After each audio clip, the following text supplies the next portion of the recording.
Одоо энэ ард байгаа нөхрөө шүү дээ. Энэний чихэн дээр 1 2 Энэ Франц юм гин. бүр Францаас ирсэн юм уу? Энэ одоо танаа дээр энд Монгол бүртгэлтэй. Үгүй бид нар бүртгэл. Энд чинь нөгөө гайлаар орж ихтэй бүртгүүлээл явж. Чиплсэн үү энийг? Альсан дөрөв чиптэй. Энд чинь бас ирчээд нутагших гэж бас хөөх юм болд юм байна шүү дээ. Басгаж бас юм байна. Энэ Монголиар танаа айгуу сайн байна. Би ч судалж байгаа хүний алдаан дээр сурж байгаа орж байгаа шүү дээ. Одоо манай найзууд чинь ферм байгуулчаал ер нь өхний ферм, сүүний ферм байгуулаад дампуурдаг жишг зөндөө байгаа шүү дээ. Тий.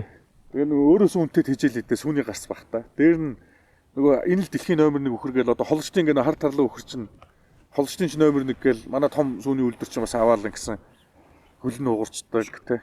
Энд чинь болохоор Францын Жура гэдэг мужид Альпийн нуруунд ойрхон. Бас тийм өндөрлөг сэрүүн газар байдаг учраас дэсвэр сайтай. Одоо энэ танаа дээр байгаа өхрүүд ер нь дунджаар хэдэн насны өхрүүд байна? Тэгээ одоо дөрөвтөл. За одоо ингээд тус бүр нь баг нэг пүрүсийн үнэтэй өхрийг одоо 20 байна уу 40-өөр нь авч. Гэхдээ өхрийн ферм ашигтай ажиллана гэдэг бол нэг төгрөг олох хэрэгтэй байхгүй. Тий. Өөрөөр хэлбэл ажиллаж байгаа хүмүүсээ солилцуулах хэрэгтэй, тэжээлээ маш сайн авах хэрэгтэй гэдэг ингээд. Тэгвэл хүн ажиллавал хүмүүс цалин өгсөн шиг өгье гэж байна. Яг нэг 20-ын зэрэг ч юм уу нэг 40 өхөрд бол бид нар ханаас авчирна шүү дээ. Онцорч авчираад шаардлагатай юм тарай юмнуудыг хийж болно. Тэр авчирхад одоо нээлттэй байна уу? Жишээ нь зөвшөөрөл янз бүрийн нэгт юм. Үгүй болно. Одоо жишээ нь үр жишээ нь тий одоо тусгай зөвшөөрөлтэй компани ингээл оруулж ирнэ шүү дээ. Ингэж болно. Нийтээр энэ салбар чинь өгчихийн тулд бид нар чинь нэг шинжлэх ухааны чанар хэрэгтэй шүү дээ. Харин энэ чинь юм оруулж ирэх заавал нөгөө тусгай зөвшөөрөл гэдэг байгаа шүү дээ. Одоо жишээ нь чамд тийм тусгай зөвшөөрөл байгаа. Үгүй тэгч ёстой. Тэр чинь одоо манай энэ сервис үзүүлдэг газрууд Яг өөрсдөө авчираа. тий өөрсдөө одоо тэр чинь тусгай зөвшөөрөлтэй. Тэгэхээр тэр нь тийм хүртээмжтэй биш байхгүй цөөхөн. Гуйж түжиж түрүүн биелж чинь баг хатдаг барьж ийж одоо сайн зоо техникүүдээ авчир мал зүчнээ авчирж үзүүлнэ шүү дээ. Тэгээд гэхдээ нэг үеэ ботход зөв миний андсгснаар одоо ингээд эрчимцэн аж ахуйнууд ихсэж байна. Тэгээд ирэхээр тийм ажил мэргэжлийн хэрэгцээ их болж байна. Тэгэхээр тийм тусгай зөвшөөрөлтэй аж ахуйн нэгжүүдийн ч гэсэн хэрэгцээ гарч байна. Заавал тусгай зөвшөөрөл өгөхгүй байвал яа тий. Одоо дуртай нь аваад гэхдээ мэдээж хэлийнхээ юун дээр тэр чинь нэг стандарт юм байгаа шүү дээ. Тэрийгэ үзүүлээд тэр шаардлагыг хангаж ивэл дуртай нь аваад ирэх үл яа болохгүй юм. Гэхдээ эн чинь тэгээд зөвхөн малын эмчилгээ биш, малаас нь дамжаад хүн сэргийлж байгаа учраас энэ бол маш хатуу хориоцортой байх ёстой юм. Заавал засгийн арга. Ер нь бол тэнгүүрс нь дамжаад бид нар хүнсэндээ хэрэглээд хүн амын эрүүл мэндийн асуудал яригдсан шүү дээ. Тэгэхээр энэ бол маш сум хяналттай байх ёстой. Хотоос залуучууд хөдөөрөө их зорж байна. За тэгээд тэд нар янз бүрийн юм судалж байна. Жишээ нь бид нар бол одоо бит хоёр бол одоо махны чиглэлийн өхөрс сонирхож байгаа ч тий үржүүлэх гэж бэлдэж байна. Тэрнийхээ тэжээлийг нь бас тодорхой хэмжээнд анх тарьж эхэлж байсан.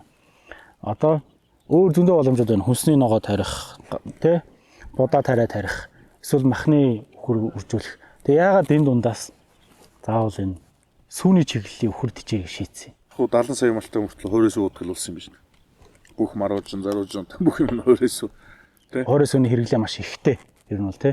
Яг шингэн сүү тодорхой хэмжээнд байгаа л. Одоо яг энэ органиктэй одоо цэвэр сүү харахгүй шүү дээ. Одоо залуучууд бид нар пив уухад пив олон янзын сонголттой байдаг үстэй. Амьд шараар үнэтэй тий одоо юу гэдгийг тий.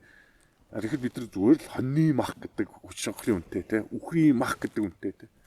Дотоо ядаж бид өсөө өдрөөр эдмээр мах маймар биш тий. Одоо л бий болж гэлсэн. Метагрог их бий болж байна, Mambo-F их бий болж байна тий. Сүүж гэсэн яагаад ганцхан тий нэг юм 5500 гэдэг үнэтэй тий сүү байх хэрэгтэй юм. Тий дотор нь ягаад 15000-ын сүү биш үү? 2008 оноос нөгөө нэг бодлогын өөрчлөлт гараад хатааны зардалтад болох юм байна гэд. Тэгээд энэ дээр бас нэг мэрэгжлийн техник шинжилгээ энэ хийгээд хамгийн гол нь залуучууд бизнес хийдэг залуучууд энэ салбар руу хөдөөж байгаа аявих орсон байхгүй.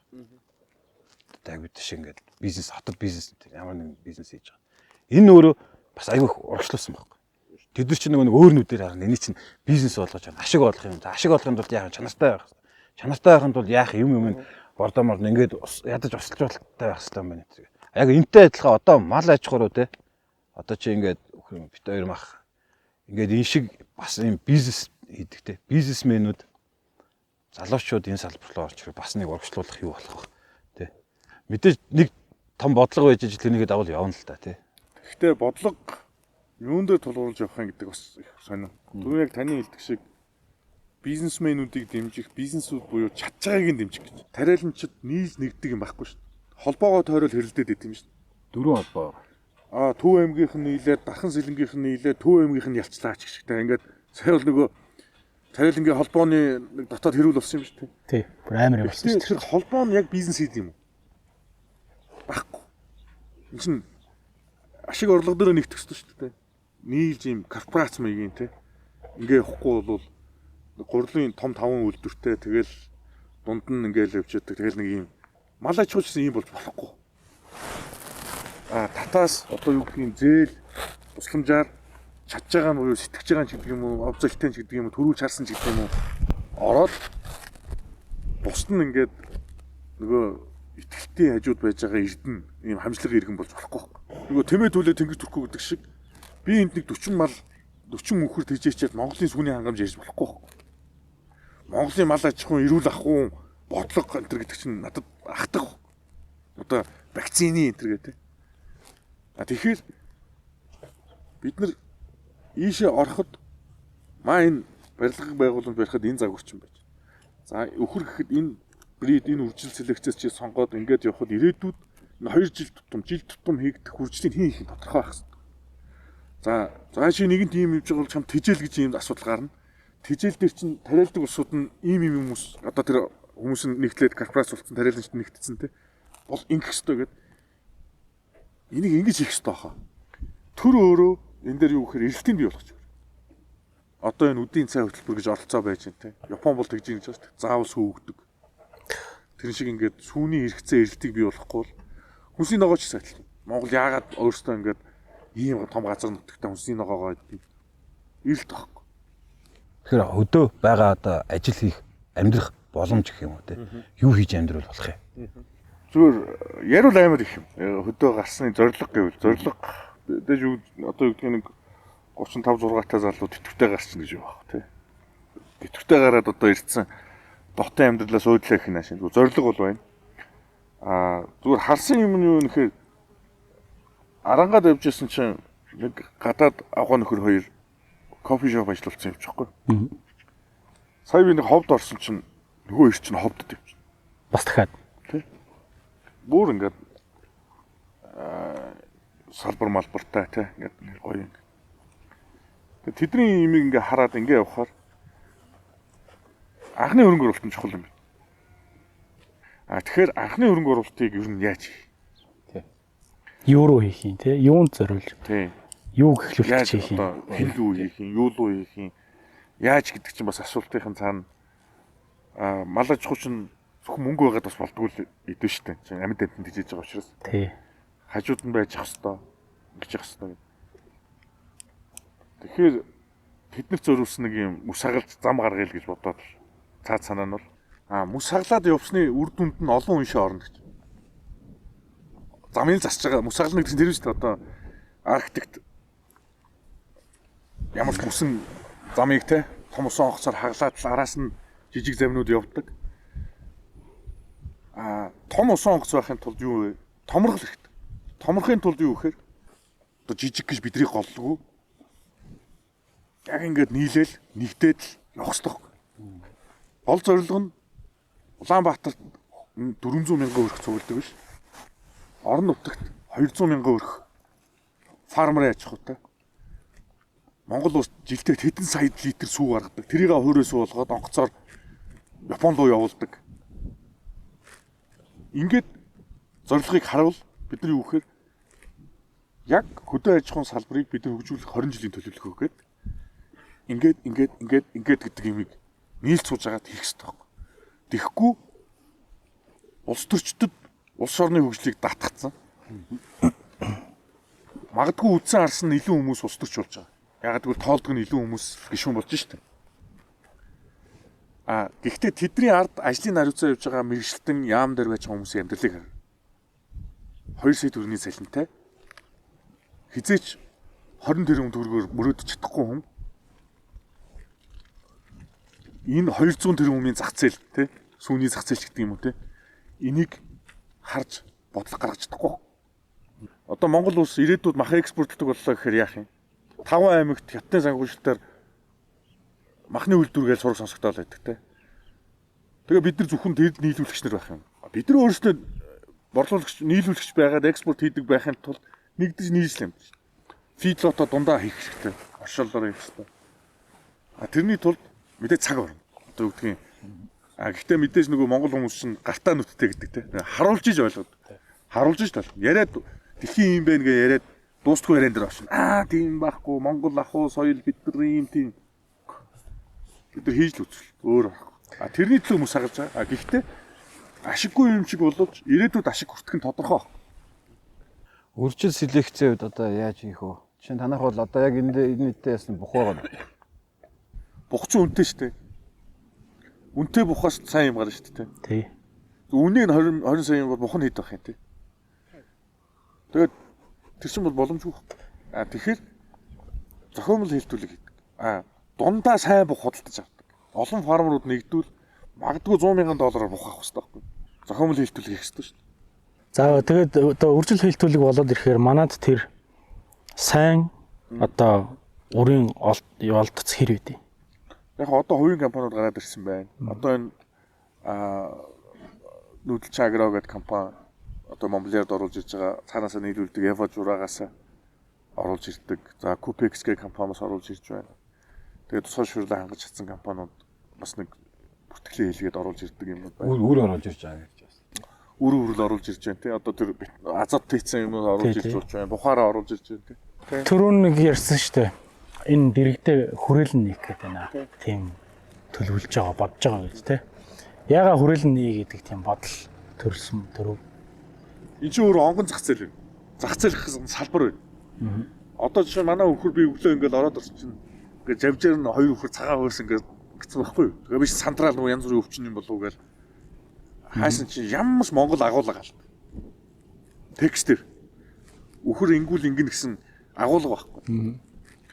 Тэгээ нөгөөтхийн ингээд одоо Google дээр англиар те Google дээр тайнгууд тэгээ одоо олон хувьдөрөөж болно. Нэг нэгнээ хөгсөн байж болно те хэвсэн байна те ингээд нэг Өчнө шалтгаан тий. Шүдийн хар нүдийн хар гэдэг ингээд бүр тэрийг доор нь ингээд фармерууд нь дискшн хийгээд тэгэхээр шин чинь бид нар сурах юм чи зүгээр байл нэг юм уулын мохортлоо байж байгаа хүмүүс шүү дээ яг үндэ бид нар ингээд за одоо тэр хүн тэр бүс нутгаал мэдэх болохоос биш говьлтад яаж маллахыг арангаад байгаа мэдэхгүй шүү дээ. Тэрийг бид нар ингээд ямар ч хоорондоо одоо юу гэдгийг ярьж байгаа мэрч байгаа байхгүй тэрийг ингээд өв соёл болгож ярьдгаас биш нэгдэж мэдлэг болгосон юм байхгүй. Тийм учраас энэ гадны энэ одоо мэдлэг ба шүү дээ. Малажхан салбарын энийг түгээх юм хүрээлэн зайлшгүй юм байна гэд. Тэгээ түрүүн хэлдэг тэр цөөн тооны зоо техник, цөөн тооны тэр улсуудыг ч бас нэгтгэхэд дээр нь энэ цөөн тооны шүү одоо энэ малажхан орж байгаа фармер хийж байгаа бизнесмэнүүд шүү дээ. Алдагдaltaаг энэ мэдээд орж байгаа шүү дээ. Окей хамаагүй. Гэтэ энэ бол мусахлаад явах хэвээр. Яаж ч утсан бид нар энэ л хөгжих хэвээр гэдээ явж байгаа хүмүүс. Тэгээ энд зориулсан тэр платформ, бүртгэлийн систем тэр малч зоо техникээ дууддаг те тэднээс үнэлгээ өгдөг юм одоо такси шиг малчтны UBCAV гэдэг байхгүй фермерүүдийн UBCAV гэдэг бид нар тийм систем хийж. Тэднийг нэгтгэх мэдлэгийг нэгтгэж хэрэгцээг нэгтгэх юм бол мал аж ахуйн хүрээлэн болоод байгаа байхгүй. Засгаас тийм юм байхгүй мó. Одоо газар тариалангийн хүрээлэн гэдэг шиг мал аж ахуйн тийм одоо жишээ нь миний мэдгээр удмын сан гэж нэг байдаг. Манайх ч гоё штэ ингээд аливаа асуудлыг ингээд шийдээгүүл за тариаланчтай асуудлыг шийдээгүүтээ тариалан эрхлэгчдийн дэмжих сан гэдэг та. Одоо за асуудлыг шийдэв. Манайх ч бүр Улаанбаатар очсон таксины салбар хүндрэлтэй өнөнгөт хотон такси компани байгуулсан байна. Төр юм байгуулад бүтдэг бол энэ чинь Монгол бол алчгаар л болсон шүү дээ тийм. Сүүлд нөгөө пост харагдчихсан шүү дээ. E-Nomads гэдэг нэг аппликейшн байгаа шүү дээ. Тэрэн дээр нэг юм миний харсан постн дээр болохоор тэр өхрүүдийг чихэнд нь чип суулгаад за тэнгуут чинь тэр чинь малчин өхрөө ингээд оройд бүжж тоолчж байна. Аль хаалгаар ороод тусаа угаад аль хаалгаар гараад өвсөө идчихэж байгаа нөөрэ харч чадж байна зөв. Одоо тэрний яг ингээд ажилдаг нэг ер нь зарчмыг ингээд маш гоё товчоор бидэрт гоё тайлбарлаад өгөөч. Тэгээ энэ ингээд үн өртгөх нь хүнтэй юм уу? Ер нь ямар юм те? Хүн болгон дийлж авч чадах юм уу, чадахгүй юм уу? Ялангуяа одоо фермерүүд хийж эхэлж байгаа хүмүүс байна шүү дээ. Сүүний махны чиглэлийн жишээ нь битээр одоо ингээд тэнцээ 100 хүртэй мөхөртэй гэж янз бүрийн хүмүүс байна. 200 хүртэй. Систем өөрөө үнэгүй. Энэ номод систем үн төлбөргүй. Энэ өөрөө зүгээр бүртгэлийн систем. Бүртгэлдээ бид блокчейн дээр тулгуурлаад хийчихсэн систем. Блокчейн гэдэг нь юу вэ гэхээр өөрчлөх боломж. Төрсөн одоо энэ тугал тэдэнд төрсөн гэчээд дараа нь насын залуу болгодог ч юм байхгүй. тариа хийсэн бол тариа хийсэн. Тэрийг өөрчлөх боломж байхгүй гэж. Наад тариа гэж ярингуут нөгөө жилд 2 удаа тарина гэдэг асуудал байхгүй болчихно гэсэн үг шүү дээ. Ухаандаа бол нөгөө нэг хүмүүс чинь өшөөх тархалуулчих хамаагүй тарчиг гэдэг юм зөв тэр яригдаж болно үстэй бас тэр бүртгэл дээрээ харагдаж байгаа учраас Яг уу шууд малчид аваад хэрэглээд явах гэж бид нар харахгүй байгаа ихний. Энэ өхөр 20 сая нэг өхөр нь бүрүүсийн үнэтэй байж тэрэндээ ингээл тамаа намаагүй тариа хэрэглээд тах хүн байхгүй шүү дээ. Тий. Тэр хүнд чинь тэр дата чухал. Өмнө байсан мал зүүчин байхгүй болоо солигдоод явлаа гэхэд өмнө ямар имчилгээ хийсэн бэ гэдэг дата чинь эмгийг нь уншуулахад үүсчихэж байгаа байхгүй энэ систем дээр. Тэгээ ийм бүртгэлийн систем үн төлбөргүй хийсэн. За зүгээр ашиглах хувьд дөрөв хэлээч гэсэн одоо ингээд өхөрнүүдэд эмэг байна уу? Одоо манайх нэг сая нэг эмэг гингээд эмэг нь тэр зөвхөн баркодтай байна шүү дээ. Манай эмэг болохоор сенсортэй. Одоо нөгөө Улаанбаатарт байгаа хүмүүсийн мэдгээр машины нөгөө RFID тий RFID уншигч байна. Тим юутай сенсортэй юу байхгүй юу? Эмэг юуг бас хийчих. Арсан доогуур нь бас RFID чип хийчих болно. Тэр чинь эмэг болгон чинь арсан доогуур нь хийчих болно. Аль альний давхар ажиглаж болно. Давхар бүртгэж болно манай систем дээр. Өөрөлдвөл малын сенсорыг бүртгэж арсан доорхоор нь бас давхар бүртгэлээ хийчих гэсэн. Ил байгаа баркод орж бүртгэж гэсэн. Тэнгүүтээ одоо энэ малын хашаа байлаа гэхэд нөгөө хотын төвөр явхад тоолно гэдэг нэг уулзар болгон дээр сенсор тавьсан шүү дээ. Тэрэн шиг малынхаа орц гарцсан дээр сенсорыг тавьчихад 5 жишээ нь 200 өхөртөө бол 198 орж ирсэн юм уу? Мөн 200 орж ирсэн юм уу? Өчигдрээр хэд орж ирсэн тодорхой харагдана. Одоо 60 секунд гэн одоо 60 дойлын дотор та 1 секундын дотор бүгд тоологдох. Тэгээд энийг чинь бид нар эхний ээжний бүртгэлээ хөгжүүлээд дараа нь юу гэхээр өөрөлдвөл нэг юм аппликейшнууд ийм байдаг шүү. Одоо ингээд Photoshop моп гэдэг юм ингээд эхлээд үнгөө хөлбөр гэж байгаа тий. Үнэтэй агсан төвшний хөлбөрүүд нь бол төлбөртэй. Жишээ нь эхний бүртгэлийн систем бол үнгөө та яадаг нэргоо яшиглаад тэр нөгөө итгэлтийн дундаа нүхтэн тэр хажуудаа нүхтэн тэр гэдгийг чинь бид нар бас нэг бичгийн өмбэн чи нэг ягч данс гэдэг шиг данслах юм хийгээд өгч. Дараагийн хөлбөрүүд нь юу вэ гэхээр одоо агсан төвшний гэсэн. Одоо үржлийн юугаад өтлөө явна гэсэн. Өөрөөр хэлбэл ингээд одоо энэ манай өхрөөч Франц дахь бүкэний үргийн модон байж байгаа шүү дээ. Энэ дээр ирэхэд одоо Монблиард гэхэд Монблиардыг л хэлтүр нэхэд ямар бух ингээ бухных нь мэдээллийг аваад систем дээр таниулахад юу тусаарч байгаа бол анхааруулга өгдөг болохгүй гэж. Агсан төвшин чинь дагаад сервисүүд нөгөө зоо техник үржүүлэгч нар ингээ явдаг гэдэг. Ийм системийг одоо нэг 11 сард одоо энэ малчид нэг тижэл мэжээлийнх нь юм дуусгаар паблик танилцуулаад фермерүүдэд очиж танаа дээр өвлөхгүй шүү дээ. Авахгүй ч чод бүгдийн сайхан нэвтрүүлээд ингээ. Нэвтрүүлэх зар тамт. Одоо энэ сенсор чи 2500 шүү дээ. Наач одоо ингээд эхний сонсоход бол наа чи маш гоё систем байна. Гингүүт за ямар үнэтэй ингээл хамгийн түрүүнд асуудаг биш үү те. Одоо үнэгүй. Одоо байгаа хөлбөр бүхэлдээ үнэгүй. За эхний хөлбөр үнэгүй байт юм биш. Одоо жишээ нь сенсор суулгах чихэнд. Тэр бол ажлын хүчтэй зардаг те. Тэр нэг эмгжүүлэлт байх. Та нар өөрсдөө хүн хүч гаргаж өгөх ёстой те. Тэр нь хашаа гэж байхгүй бид зөөврийн хашаатай очих ёстой. Энэ чинь нөгөө хаших ёстой шүү дээ. Хашиж байгаа хийх ёстой. Ер нь Монгол хүн бүхний дотор бас нэг бодол өгдөг шүү дээ. За би нэг тэтгэврт гараад ишиг нэг уулын Монголт нэг үнэтэй хөвшөдөг ингээд суунаа гэдэг. Яг нь Монгол хүмүүний дотор. Тэр бол яг ингээд хөвшөөд амьдралаа дуусгах тухай яриад байна те. Манайс үеийнхэн болохоор одоо магадгүй бүр дахиад шинээр амьдрал эхлээд байна шүү дээ те. Хөдөө гарч иж. Шинэ өөр амьдрал нөгөө хэм маягийн шал өөр шүү дээ хотын амьдралаас. Яг нь нэгдлийн зүгээр миний харж байгаа хөдөөж байгаа уйтгартай юм шиг. Манай хотол бас сонирхолтой байгаа шүү дээ. Энд ч нэг юм дэлбрээл, тэнд ч төгжрээл те. Хөдөө гараад ирэхээр нөгөө нэг химэл арай нэг юм юу болоо те. Өөртөөгөө жоохон яриад ч юм уу. Би түрүүнийхтэр уриалга хэлмээр эсрэг. За. Нас яваад хөгшрөөд ирэхээр тэр хот мод комфорт зонд очиж. За. Ер нь. Тэ хөдөө биш. Эд бүтээмжтэй үедээ хөдөө баймаар юм шиг. Энд чинь бас тийм өөр ингээд дэшаараа сууж байгаа ажил биш байгаа. Яг ажилтай хүн бол маш их ажилтай шүү дээ. Залуу хүмүүс л хөдөө гармаар. Нэг үгээр бол мал дээр гэж те. Малан дээр шүү гэж. Тэ. Уусаа өөр харц байхгүй дээ. Бид нар дэлхийн хүн ам маш их өсөж байна. Энэ дэлхий чи өөрөө хүнсний хангамжийн хөтөлбөрт орж байна. Монгол байгалаас нь өгсөн өгөгдөл бол бид нар мал аж ахуй улс болох хэрэгтэй. Тийм. Монгол газар тариалан ургуулж чадж гин үү чадж гин. Одоо сая хатрын 3 дугаар аянаас сэргсэн гэж ойлгосон шүү дээ. Ер нь сэргсэн. Тэр үед шал өөр болсон шүү. Тэр цагаас одоо ингээд бас нэг тариаламжт нэг гэдэг болчих бизнесмэнүүд газар тариаланд ордог болчих.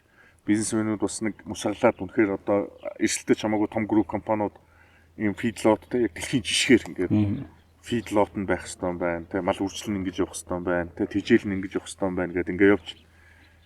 Тэгээд одоо яг энийг дагсан нийтээрээ энэ малчид фармерууд болчих хувирах хэрэгтэй. Фермерүүд болж. Тэр нь юу нэхэр маш өндөр бүтээмжтэй болох хэрэгтэй байхгүй. Тэрнээс биш. Ингээд зүгээр л малаа байгальд татгачаад харж идэг биш. Тийм. Бүтээмж өндөртэй, цаг наргүй хөдөлмөрлж идэг. Тэрнээс тэтгэврт гараад хараа суудаг ажил биш. Ийм боломжтой болоод явах юм бол дэлхийд бид нар Монгол махаар те Монгол хүнсний бүтээгдэхүүнээр ингэж брэнд болох ганцхан боломж.